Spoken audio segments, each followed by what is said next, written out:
네. 자, 이제 오늘 직지 인문학 강의 이제 5번째 군화함 모니불에 대해서 이제 공부할 시간이고요. 우리가 강의 이렇게 법문하기 전에 잠시 이제 명상을 했는데 저한테 자주 이제 묻는 질문이 명상하고 참선이 뭐가 다릅니까? 어떤 명상이 좋습니까? 아무튼 여러 가지 많은 질문들을 이제 많이 받는데, 제가 보기에는 명상과 참선이 어떻게 다른지, 그리고 명상 중에 어떤 명상들이 더 좋은지, 그런 거를 여러분들이 스스로 알기 전까지는 그냥 아무거나 하셔도 돼요. 왜냐하면 여러분들이 오늘 시작하기 전에 제가 멘트를 녹음해서 이렇게 음악과 함께 여러분들이 명상할 수 있도록 이렇게 해드렸는데, 웬만하면 모든 명상들이 일단 처음에 하면 몸과 마음 편안하게 해주고 좀 사람의 마음을 차분하게 가라앉혀주는 효과가 다 있어요. 굳이 명상이 아니더라도 저 법당 가서 앉아있기만 해도 마음이 편안하고, 저 등산 가서 올라가서 땀을 식히면서 숲속에 앉아있어도 마음이 편안해질 것이고, 새벽에 낚시 가서 낚시터에 앉아있어도 마음이 편안해져요. 어느 수준까지는 요가를 하든 단전호흡을 하든 참선을 하든 윗바사나를 하든 어느 수준까지는 그냥 효과는 비슷합니다. 근데 이제 당연히 어느 수준을 넘어서면 분명히 각각의 명상들의 한계가 있고 수준이 있고 분명히 그 길이 다르다라는 걸 아는데, 제 과거의 경험을 볼 때 명상을 하는 사람들의 99%는 거기까지 갈 일이 없어요. 그냥 조금 이렇게 좀 마음 편안하게 하는 시간 갖는 것 수준으로 하기 때문에 그것을 명상이라 생각하고 그것을 목적으로 하시는 분이라면 무슨 명상을 해야 하는지 이런 거 고민 안 하셔도 돼요.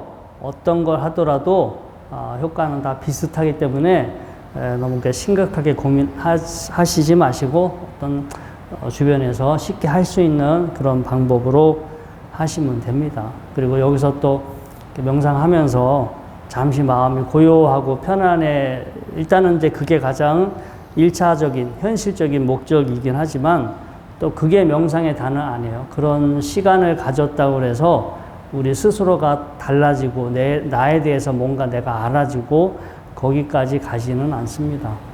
저도 명상을 그래도 나름 꽤 오랫동안 하고 있지만, 제가 어저께 서울에 행사가 있어서 이렇게 차를 마시면서 상담해주는 그런 시간을 가졌는데, 참석자들 중에 절반 이상은 외국인이었어요.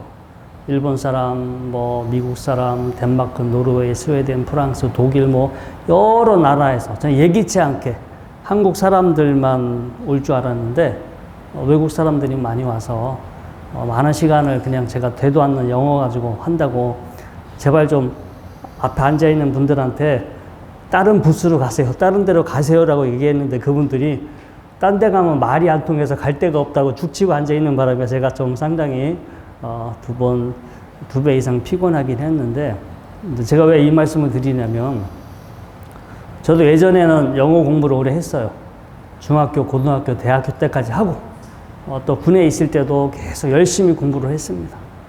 그렇게 공부를 하더라도 막상 현장에서 제가 영어를 그렇게 편안하게 내 마음대로 편안하게 할 수 있는 수준은 안 돼요. 꾸준히 중간에 쉬지 않고 꾸준히 노력해야 실력들이 없어지지 않고 녹슬지 않고 더 계속 잘할 수 있는 수준이 되는데, 명상은 영어를 배우는 것보다 제가 보기에는 2배, 3배 힘들어요. 영어 공부해서 영어를 이렇게 잘 듣고 잘 말하는 것보다 2배, 3배 힘들어. 사람들은 와서 조금 하면은 쉽게 명상이 되는 줄 아는데, 명상이 모를 때는 그렇게 보이지만 사람의 마음의 습관을 바꾸는 거, 그 다음에 세상을 바라보는 거, 세상을 인식하는 자기만의 습관. 우리는 세상을 보고 듣고 하면서 인식합니다. 한국말로 인식해. 근데 표면적인 모습, 겉으로 드러나는 표면적인 모습을 보고 우리가 인식하는데 명상을 할수록 인식의 방법이 달라요. 세상을 인식하는 것도 하나의 언어입니다. 이 뇌에서 벌어지는 하나의 언어인데 이제까지 사용하지 않은 다른 인식의 언어를 가지고 다르게 세상을 바라보고 다르게 세상을 느끼는 연습인데 그게 습관화가 되지 않으면 정확히 어떻게 해야 하는지 그 내용을 모르면 아무리 뭐 그냥 생각 안 하고 가만히 있는 거는 처음에는 마음을 편안하게 해주기 때문에 도움이 되는 것 같아도 사람이 생각 안 하고 고요한 상태를 자주 반복하다 보면 그렇게 닮아지겠죠. 생각 없이 고요히 편안하게 있으면 결국 시간이 지나면 바보가 돼요. 현실 대처 능력이 월등히 떨어지게 됩니다. 우리는 처음에 명상을 하기 위해서 그러한 단계는 필요하지만 보는 거예요. 오늘 공부의 내용이 그 내용이야. 세상을 어떻게 바라볼까. 부처님처럼 바라보면 부처님이 되는 것이고 태조 이성계와 무학대사의 그런 그 예화가 있죠. 이성계가 무학대사가 좀 뚱뚱해졌나 봐요. 그러면서 아이 좀 지금 스님이 살찐 돼지처럼 보인다고. 그러니까 무학대사가 한마디 난리잖아. 돼지 눈에는 돼지로 보이고 부처 눈에는 부처로 보인다고. 나는 당시 임금님이 부처님으로 보인다고. 근데 이제 하나의 제가 이제 그냥 지나가는 말로 드리지만 부처님처럼 보려고 노력하면 부처님처럼 보려고 노력하면 부처님을 닮아가는 것이고 그 다음에 그냥 중생처럼 보려고 겉으로 보여지는 헛개비, 껍데기, 뭐 중요하지 않은 거 이런 것들을 그런 거에 보고 거기에 혹해서 살다 보면은 그냥 중생의 수준으로 살게 되고 그래서 오늘 제 5번째 군화함모니불의 어떤 그 가르침의 개성이죠. 그런 내용은 이런 걸 담고 있습니다. 한번 제가 본문을 볼게요. 자, 군화함모니불 형겁 제2 개활 형겁 시대, 지금 시대. 이제 겁이 첫 번째, 두 번째 부처님까지는 장엄겁, 지금 시대, 이 세상이 아닌 그 이전 세상이었다라고 하죠. 그리고 이제 이 군화함모니불서부터 저번 그 부처님서부터는 이제 현재 우리가 살고 있는 이 세상의 두 번째로 출현하신 부처님이라고 그래요. 이런 부처님의 일대기는 우리가 그 디가니까야의 대정기경에도 나와 있고요. 그 다음에 우리가 이제 쿠다카 니까야라고 하죠. 뭐 우리 법구경, 수타니파타, 자타카가 들어있는 쿠다카 니까야의 붓다암사라는 게 있는데 그 부처님의 일대기를 다룬 경전입니다. 그 안에 과거 7 부처님의 이름은 뭐고 수명은 뭐고 어떤 제자들이 있었고 뭐 부모는 뭐였고 어느 지역에서 태어났고 이런 게 다 나와 있어요. 혹은 여러분들이 뭐 군화함모니불 아니면 영어로 구나가마나 붓다 이렇게 여러분들이 인터넷에 치면 이 부처님의 이름은 뭐고 수명은 뭐고 부모는 뭐고 어느 동네에서 태어나서 어떻게 살았는지 내용은 나와요. 하지만 뭐 제가 지금 이런 내용은 안 다루는 이유가 수명이 뭐 4만 년, 7만, 뭐 4만 년, 3만 2천 년 뭐 이렇게 너무 약간 비현실적인 것 같아서 그런 내용은 뭐 제가 보기에는 이 본질적인 것이 아니라서 제가 깊게 다루지는 않고요. 혹시나 여러분들이 관심이 있다면 이런 디테일한 부처님의 인적 사항은 그렇게 다 나와 있다. 기록에 나와 있으니까 이제 보시면 되고. 그래서 중요한 거는 이 직지라는 거가요. 직지는 좀 껍데기, 헛개비 이런 거에 좀 속지 말고 좀 본질적인 것을 봐라. 이게 이 직지가 어떤 그 드러내고자 하는 어떤 핵심이거든요. 좀 겉으로 보여지는 헛개비, 껍데기, 좀 부차적인 거 이런 거에 좀 속지 말고 좀 제대로 본질적인 것을 봐라. 그래서 저도 웬만하면 뭐 아무리 이런 부처님의 여러 가지 뭐 과거의 정보가 중요하긴 하나 뭐 우리가 확인 불가능하고 더 역사적인 기록이 있는 것도 아니고 너무 이 수명이나 이런 걸 봤을 때 너무 비현실적인 것 같아서 이런 부분은 제가 이제 뭐 크게 다루지 않고요. 이런 분들의 이름을 빌어서 우리한테 이제 어떤 메시지를 전하고자 하는지 그 내용을 살펴보는 거에 더 주안점을 두겠습니다. 자, 그래서 본문은 자, 불, 분견, 신, 지, 시불, 약실, 유지, 별, 무별. 자, 불, 불견. 그러니까 부처님을 불견신, 어떤 형상을 가진 몸으로 보지 말아라. 지, 그러니까 뭔가를 알아라. 아는 것이 시불, 바로 부처다. 즉 어떤 형상을 가진 부처님이 이런 모습일 거야. 뭐 관세음보살님은 이런 모습을 하고 있고 아미타 부처님은 이런 모습을 가지고 있고 어떤 형상을 가진 존재로서 몸을 가진 존재로서 부처님을 그렇게 바라보지 말아라. 지 어떤 부처님이라는 분이 어떤 분인지 알아라. 부처님이 어떻게 세상을 바라봤는지 알아라. 그렇게 만약에 안다면 지, 시불 아는 것이 바로 부처님이다. 약실, 유지 만약에 무언가에 대해서 알미 있다면 즉 어떤 세상의 본질에 대해서 세상의 속실에 대해서 올바로 알고 있다면 그런 알미 있다면 별, 무불 따로 부처라는 게 없다. 즉 세상에 대해서 사실은 부처님처럼 올바로 바라볼 수 있는 올바로 보고 알 수 있는 그런 알미 있다면 따로 부처님이라고 할 만한 것이 없다. 바로 그 자체가 부처님인 거죠. 그래서 우리가 뭐 겉으로 형상으로서 부처님을 만나려고 하는 것이 아니라 부처님이 어떤 분인지 부처님이 무엇을 보고 알았는지 그런 것을 알고 우리도 부처님처럼 보고 안다면 우리 스스로도 부처가 될 수 있겠죠.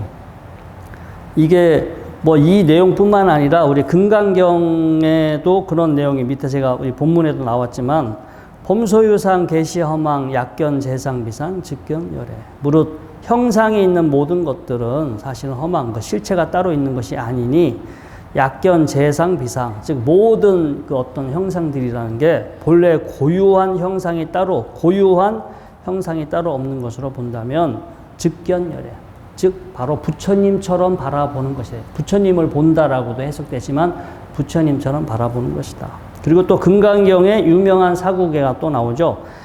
약이 색견화 이음성구와 시인 행사도 불능견열애 만약 형상 물질로서 나 열애를 보려 하거나 소리로서 나를 찾는다면 이 사람은 삿된 도를 행하는 사람이니 열애를 볼 수 없다. 여러분들이 자주 봤던 어떤 금강경에도 이런 비슷한 대목이 나와요. 사람들은 대한민국에 절에 다니는 불자분들이 가장 많이 읽는 경전이 이 금강경이죠. 그리고 금강경에서도 이 사구계가 워낙 유명하니까 머리로는 자주 있는데 여기서 이렇게 형상이 있는 것에서 부처님을 찾지 말고 소리라든가 뭐 이런 거 형상으로서 부처님을 찾지 말으라고 해도 희한하게도 또 대부분의 사람들은 형상이나 어떤 그런 소리로서 부처님을 생각하고 부처님을 찾아요. 뭐 저도 예전에 출가해서 처음에 출가를 했으니까 한번 기도를 열심히 해서 부처님을 한번 친견해 봐야겠다. 우리가 기도 중에 반주삼매 기도라는 게 있습니다. 반주삼매 기도인데 그건 24시간 밤낮으로 나무아미탑을 연불하는 거예요. 그래서 어떤 마당에서 탑이 있으면 탑을 돌면서 24시간 잠 안 자고 짧게는 7일, 길게는 100일간 했다고 하는데요. 7일에서 100일 동안 잠 안 자고 24시간 탑을 돌면서 연부를 해. 그런데 하루에 2번밖에 앉을 수가 없어. 밥은 하루 한 끼, 주먹 크기 이상 먹으면 안 되고 밥은 하루 한 끼만 먹고 밥 먹을 때만 바닥에 앉아 있을 수 있고 똥 눌 때만 화장실 가서 일 볼 때만 바닥에 앉을 수 있고 나머지는 바닥에 앉지 않고 탑을 돌면서 24시간 기도를 합니다. 근데 그 설명의 끝에 나와 있어요. 이렇게 일념으로 최소 7일에서 100일 동안 이렇게 일념으로 잠을 안 자고 늘 부처님 이름을 부르면 반드시 부처님을 만나게 될 것이다. 이렇게 설명이 나와 있습니다. 그래서 제가 그래. 그 중국의 천태 스님이 그 정리한 수행 방법에 그 반주삼매 기도라는 그 기도 방법이 나옵니다. 그래서 저도 예전에 그래 이렇게 반드시 이렇게 기도를 하면 부처님은 친견할 수 있다고 하니 나도 한번 지금 젊었을 때 지금 아니면 언제 하냐. 그래서 한번 도전을 해봤습니다. 처음에 한 4명의 스님과 한 명의 보살님하고 탁 해가지고 굳게 마음을 먹고 부처님한테 고불식 이렇게 기도를 합니다라고 이렇게 고불식도 하고 입제식을 거창하게 하고 했는데 하여튼 뭐 초저녁 되니까 이미 다 도망가고요. 스님 한 분은 새벽에 도망가 사라지고 안 나타나. 그게 제가 빨리 도망갔어야 되는데 그 도망갈 타이밍을 놓쳤어. 그런데 이거 제가 저까지 도망가면 절에 망신이잖아요. 절에 주지 스님하고 어른 스님들하고 신도분들이 이렇게 훌륭한 기도를 한다고 그래가지고 막 입지식도 거창하게 해주고, 그리고 이제 마당에서 이 탑을 돌고 있으니까 사람들이 낮에 다 보잖아. 기도를 이거는 빼도 박도 못해요. 어디가 숨어서 하는 게 아니라 마당에서 계속 탑을 돌고 있기 때문에. 그리고 그때 사실 1월 달에 했거든요. 남원의 실상사가 해발 340m 그 높이의 고도인데 1월 달이면 엄청나게 춥잖아. 엄청나게 그 추운 날씨에 실내에 들어가지 못하고 마당에서 이렇게 하니까 제가 시작하자마자 딱 3시간 만에 뼈저리게 후회를 했어. 이거는 사람이 할 짓이 아니다, 절대. 그런데 빨리 먼저 도망갔어야 되는데 하여튼 중간에 포기하지 못하는 바람에 억지로 했어요. 억지로. 그냥 뭐 춥고 배고프고 제일 힘든 게 사실은 이제 졸린 거죠. 잠을 못 자니까 뭐 계속 마당에서 탑에 부딪히고 쓰러져요. 이제 걷다가 잠이 쏟아지면 뭐가 번쩍 앞에서 불꽃이 튀기면 땅바닥에 가서 들이받고 어디 탑에 가서 들이받고 하여튼 그렇게 계속 이제 넘어지고, 그리고 한 이튿날 되니까 이제 발에 물집이 생기는데 양말을 발 시렵고 하니까 한 3개를 신었으나 아무튼 뭐 이제 물집이 터져서 피가 나서 이게 갈아 신을 수가 없더라고요. 나중에 하여튼 이 양말하고 발하고 거의 붙은 상태가 돼버렸는데, 아무튼 뭐 졸다가 뭐 하여튼 어떤 날 낮에 날씨 따뜻하면 탁 쓰러지면 그냥 잠깐 자다가 일어나서 아무튼 사람들이 자꾸 보고 있으니 어디 가서 뭉땡이 치지도 못하고, 아무튼 그 웬만하면 화장실 가서 똥 눌 때 되게 오래 앉아 있어서 왜냐면 나가면 못 쉬잖아. 그러니까 약간 꼼수를 부리긴 했는데, 그때는 그렇게 해서라도 부처님을 만날 수 있으면 만나서 어떻게 좀 뭐 좀 해달라고 좀 어떻게 해보려고 했는데, 몰라요. 제가 너무 부실하게 기도를 해서 뭐 제대로 못해서 그렇게 했는지 모르지만 아무튼 결론은 부처님을 못 만났다. 근데 이제 지금 생각해보면 내가 그렇게 해서 그때 부처님을 만났다 하더라도 그게 정말 진짜 부처님일까? 지금 생각해보면 의심스러워요.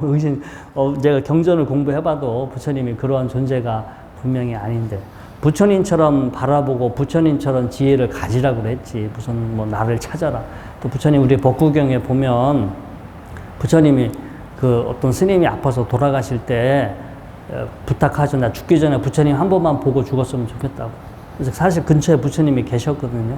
그래서 또 병간호하는 스님이 부처님한테 와서 지금 저 스님 돌아가시려고 하는데 죽기 전에 부처님 한 번 보고 죽었으면 원이 없겠답니다. 가서 한번 좀 이렇게 좀 만나 주시죠. 해가지고 그래서 부처님이 죽기 직전에 그 스님한테 갔어요. 근데 가가지고 야단을 치죠. 야, 지금 이 몸뚱아리를 지금 백날 이 몸뚱아리 봐야 나 열애를 정말로 보는 게 아니라 연기법, 부처님이 누누이 그렇게 강조하셨던 연기법, 모든 건 조건과 관계에 의해서 이렇게 생겨났다라고 하는, 그렇게 작용하고 있다. 나도, 나의 마음도, 내가 살고 있는 세상도 조건과 관계들이 만나서 벌어지고 있는 현상일 뿐, 이제 그렇게 바라보는 것을 이제 연기법의 차원으로 보는 거잖아요. 근데 그렇게 연기법을 보는 자, 즉 어떤 그 연기법의 눈으로 세상을 보는 자가 바로 나 열애를 보는 자고, 열애를 보는 자는 바로 연기법의 근거에서 연기법적으로 세상을 바라보는 거다. 이렇게 겉으로 보여지는 이 육신, 이 껍데기, 이거는 껍데기다. 늙고 나중에 돌아가시고 화장해버리면 죄로 돌아가는 거죠. 이 몸뚱아리가 열애가 아니다. 라고 하면서 그 스님한테 그때 약간 이제 일종의 가르침이죠. 그래서 그 스님은 그러한 가르침을 들어가면서 다시 정신 차려서 수행을 해서 돌아가시기 전에 좋은 결과를 얻으셨다고 하는데, 아무튼 근데 우리가 현실적으로요, 분명히 경전이든 과거 부처님 말씀을 보면 그렇게 형상이나 물질이나 소리로 나를 찾지 말으라고 했는데 우리가 현실에서는 어떻게 돼요?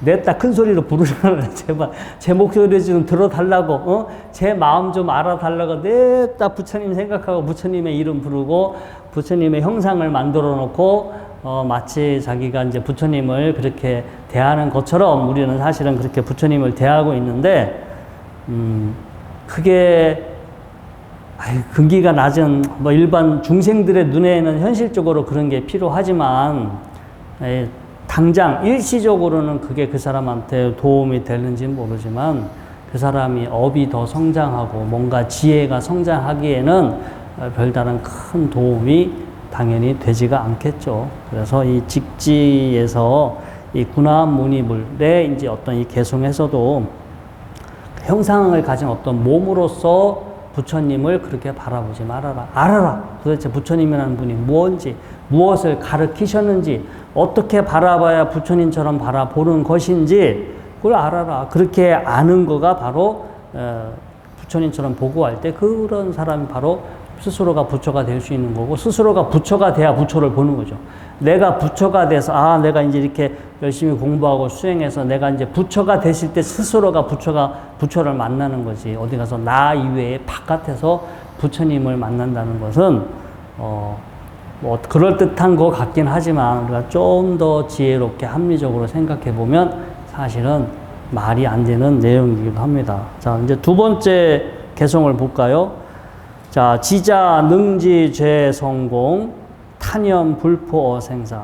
지자 지혜로운 사람은 능이 알아요. 죄성공 죄의 성품 어떤 죄의 실체가 공한 것임을 잘 안다면 탄연 불포 어생사 한결같이 늘 그로해서 생사를 두려워하지 않는다. 즉 이것은 좋은 것이야.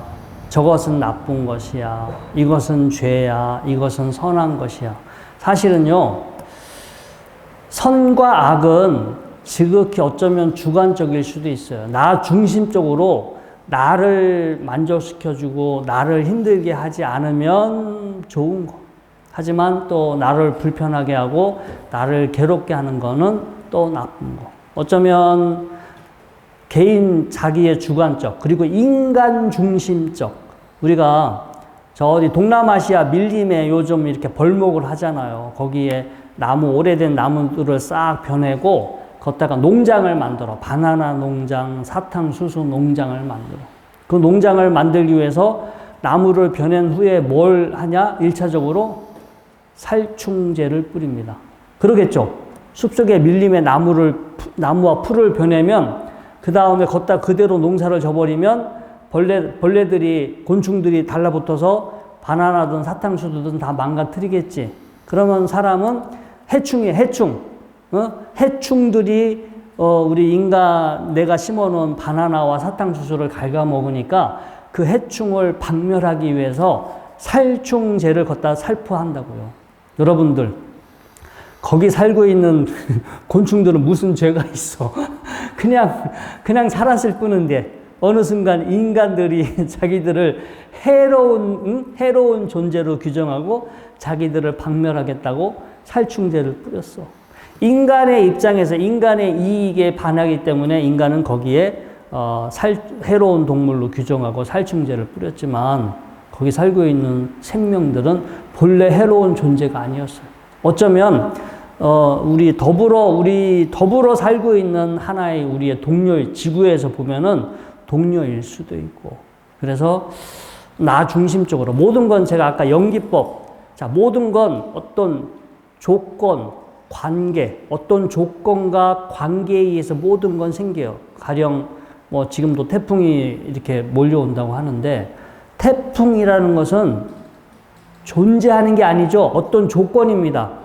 어떤 조건과 관계들이 단순히 어떤 조건과 관계들이 얽혀 있을 뿐이야.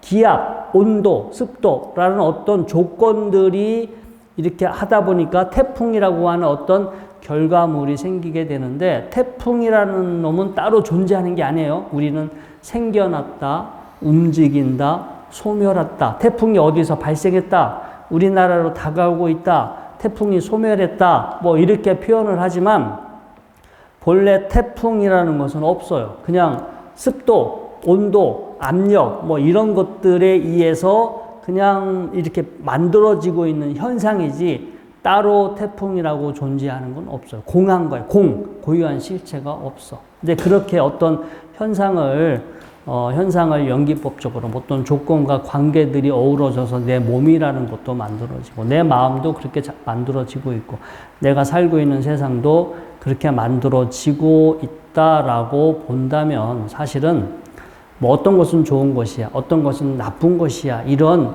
그 자기가 내린 인간이 내린 그런 규정이나 관념은 의미가 없어져 버려요.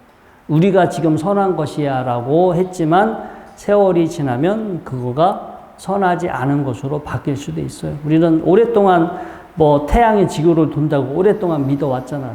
어떤 사람이 지구가 태양이 돈다라고 했다가 저 미친놈이다, 타락한 놈이다, 마귀다 얼마나 그 사람이 탄압을 받았어요. 세월이 지나서 그 지구가 태양이 돈다라고 모든 사람이 받아들였지. 근데 여러분들 아시나요? 지금도 태양이 지구를 돈다라고 그렇게 믿고 있는 사람이 있어요. 그런 단체도 있고 유튜브에 들어가면 그런 모임이 있어요. 근데 그분들 어쩔 수 없어요. 그분들은 당연히 지구는 평평하고 태양이 지구를 돈다라고 굳건하게 믿고 있고 국제적으로 본인들이 그렇게 또 모임을 하고 행사를 합니다. 여러분들이 이해가 안 가시죠? 아무튼 그러나 우리도 비슷한 수준이야. 우리는 되게 뭐가 알 것 같은데 조금 과학이 밝혀낸 것들은 우리가 이제 할 수 없이 이렇게 믿고 받아들이지만 아직까지 우리는 우리 마음에 대해서 우리 존재에 대해서 너무나 모르고 있어요. 모르니까 믿어. 알고서 믿으면 괜찮은데 우리가 그래서 불교에서의 믿음은 제가 전에 다른 강의 때도 얘기하겠지만 여러분들 청주에서는 매년 5월 첫째 주에 벚꽃 축제를 합니다.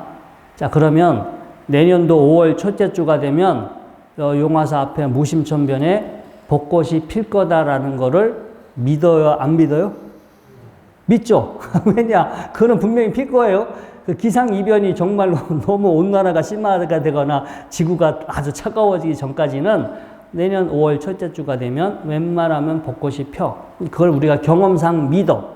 그렇게 믿는 것은 불교적인 믿음이야. 근데 죽어서 극락을 가는지 지옥을 가는지 내가 몇 번째 윤회를 하고 있는지 그 다음에 이런 거는 알아요? 몰라요?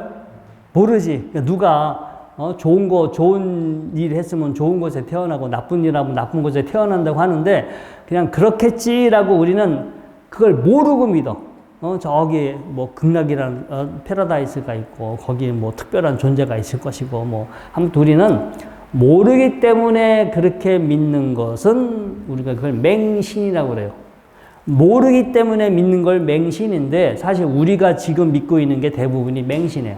너무나 확실해서 분명해서 믿는 게 아니라 알 길이 없어. 확인할 길이 없어. 확인할 길이 없으니까 큰 스님이 말씀하셨으니까 뭐 어디 경전에 나와 있고 유명한 사람이 말했으니까 뭐 그런가 보다 이렇게 믿는 것을 우리가 맹신이라고 합니다.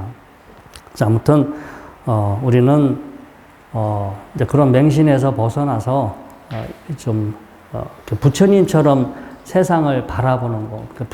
부처님은 지금 이 순간 우리가 여기서 경험할 수 있는 것, 분명하게 경험할 수 있는 것. 특히 부처님처럼 바라보는 거가 늘 사실은 아까 오늘 법회 때도 반야신경을 했어요. 반야신경. 관자재보살이.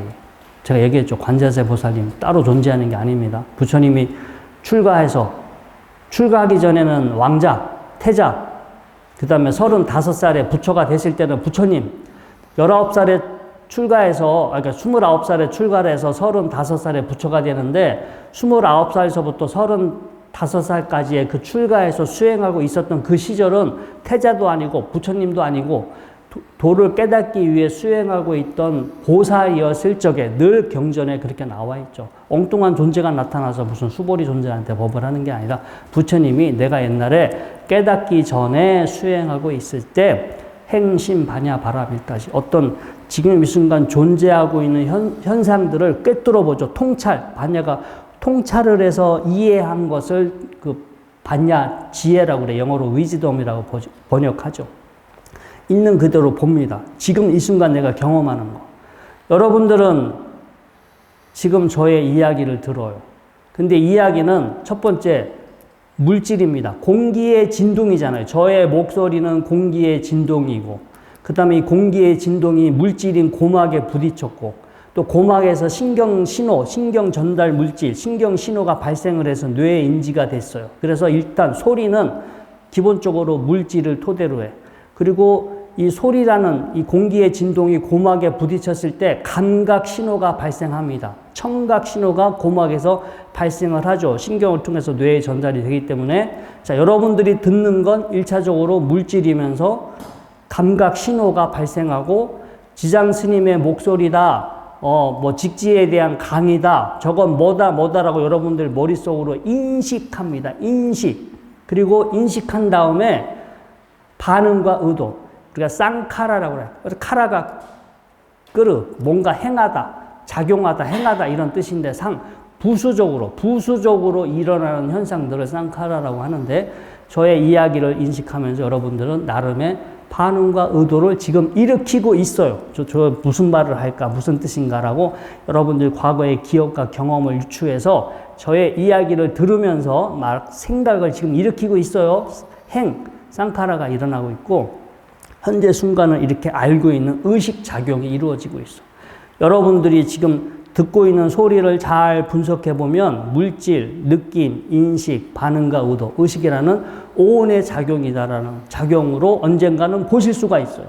보는 것도 빛이, 파동이 들어오니까 물질이잖아요. 이 눈에서 시신경에 빛이 들어오면서 시각 신호가 발생하죠. 빛이라는 물질, 눈이라는 물질이 만나서 이 신경 신호, 수가 발생하고, 여러분들은 뭐 법당이다, 관음전이다, 뭐 앞에 스님이 앉아 있다라고 인식하잖아요. 보고 나서 보기만 합니까? 반응과 의도를 일으키고, 그 다음에 여기서 뇌에서 이렇게 알잖아, 의식하잖아. 그래서 우리는 보는 것도 다 오온의 작용이고, 듣고 있는 것도 오온의 작용이고, 몸으로 느끼는 것도 오온의 작용이고, 생각하는 것도 이 뇌라고 하는 어떤 물리적인 환경에서 신경 시냅스 간에 주고받고 있는 그 신호잖아요. 그런 신호들이 이렇게 발생을 하고, 그걸 인식하고, 반응과 의도를 일으키고. 그래서 여러분들이 지금 이 순간, 이 현재의 순간 보고, 듣고, 느끼고, 경험하는 모든 것들은 다 오온의 작용이야. 그 오온의 작용인데, 아까 제가 태풍의 비유를 들었죠. 태풍이 분명히 여기 생겨나고, 움직이고, 뭐 소멸한다 표현을 하지만, 태풍이라는 놈은 본래 있는 게 아니에요. 여러 조건들이 만나서 그런 상황일 뿐이지 태풍이라는 게 존재하지 않는 것처럼, 우리도 여러 수많은 그 오온 여러 가지, 우리가 이제 예를 들어서 5가지로 이렇게 이제 함축해 놨지만, 수많은 조건 관계들이 어우러져서 지금 이렇게 작용하고 있을 뿐, 그 본질이 따로 있는 것이 아니다. 조, 견, 오, 온, 개, 공, 반야 신경에 나와 있잖아요. 오온처럼 보라고. 좀 오온의 작용으로 보고 본질이 따로 있는 것이 아니다. 그렇게 보면 도 일체고액, 일체 괴로움을 건넌다라고 그렇게 나와 있고, 하루에 여러분들 뭐 예불 할 때마다, 법회 할 때마다 늘 하잖아요. 절에 다니시는 분 아마 수백 번 했을 거야. 수천 번 했을 거야. 수천 번 그렇게 해도 오온 개 공이라는 거가 이 자리에서 분명하게 알 수 있는 내용임에도 불구하고 그렇게 안 봐. 그냥 껍데기로 봐, 껍데기. 예? 겉으로 보여지는 겉모습, 겉으로 보여지는 그 언어로만 현상을 볼 뿐이지, 오온 개공, 본질을 직지하지 않아요. 본질을 직지하지 않으니까 겉모습 보고 거기에 막 이렇게 끄달려서 살고 있어요. 그래서, 직지라는 것은 겉으로 보여지는 껍데기나 허상, 이런 거에 현혹되지 말고 그 본질을 캐치하는 거잖아요. 여러분들이 이런 이 말씀을 이렇게 부처님처럼 이렇게 바라보는 거, 조, 견, 오, 온, 개, 공, 금강경에서도 늘 그런 말이 나오고요. 이거를 또 머릿속으로 그런 거구나라고 이렇게 이해하고 그걸로 끝나면 아무 의미 없어요. 여러분들은 오늘을 기점으로 더 나이를 들어갈수록 여러분들의 뇌의 기능은 더 퇴보할 거예요. 점점 이 뇌의 기능은 떨어져서 이렇게 살면은 뭐 공부를 한다 하더라도 언젠가는 뇌 기능이 떨어지면 그걸 극복할 수가 없어요. 여러분들이 이거를 완전히 계속 숙달해서 완전히 습관하고 무의식의 습관화를 시켜버리고 뇌에 두텁게 신경 연결을 해놔야 돼. 여러분들 지금 한국말 하시지만 예전에 제가 다큐멘터리 보니까 그 위안부로 일제시대 때 위안부로 끌려가서 저기 태국인가 어딘가에서 평생 살았던 분이 있는데 한국말 잊어버렸어요. 그분이 10대에 갔지만 그때까지는 한국말을 했을 거 아니에요. 그런데 오랫동안 한국말 사용하지 않으니까 한국말 잊어버려요. 그냥 한국말 잘 못하고요. 근데 마찬가지로 우리가 어떤 세상을 바라보는 방법도 하나의 인지적인 언어입니다. 인지 언어, 인식의 언어인데 그걸 오랫동안 반복하면 두텁게 신경 연결이 생겨서 혹시나 나이 먹어서 뇌 기능이 그런 분들은 뭐 덜 떨어지겠지만 떨어진다 하더라도 습관화가 아주 두텁게 형성이 됐으니까 남아있겠죠. 그렇게 지혜롭게 지금 내가 내 몸이 무너져 가고 있겠구나. 그동안 작용하고 있던 생멸 현상들이 곧 멈추겠구나. 이런 게 결국 모든 존재들이 부처님 말씀대로 생겨나고 변하고 사라지겠구나. 라고 마지막 순간까지 있는 그대로 보고 거기에 마음이 동요되지 않고 흔들리지 않았을 때 정말로 편안하게 여여하게 세상을 끝마칠 수 있겠죠. 그래서 우리가 머리로 이해하지만 마시고 우리 공부했던 내용을 그 장첸이라고 요즘 수리남 영화 뜨고 있잖아요. 그 수리남의 그 중국 갱으로 나오는 사람이 장첸이잖아, 장첸. 그 사람이 전에 대만에서 홍콩에서 그 무술 영화 찍었을 때 중국에서 자, 무술 영화 찍기로 하고 난 그때부터 무술을 배웠는데 오전 3시간, 오후 3시간 3년 동안 하루 6시간씩 매일 그 무술을 연마했대요. 사실 대역을 써도 되는데 자기가 어느 정도 무술을 할 줄 알아야 되잖아. 근데 아침 3시간, 저녁 4시간 그 무술을 연습해서 무술대회 나가서 1등 했어요.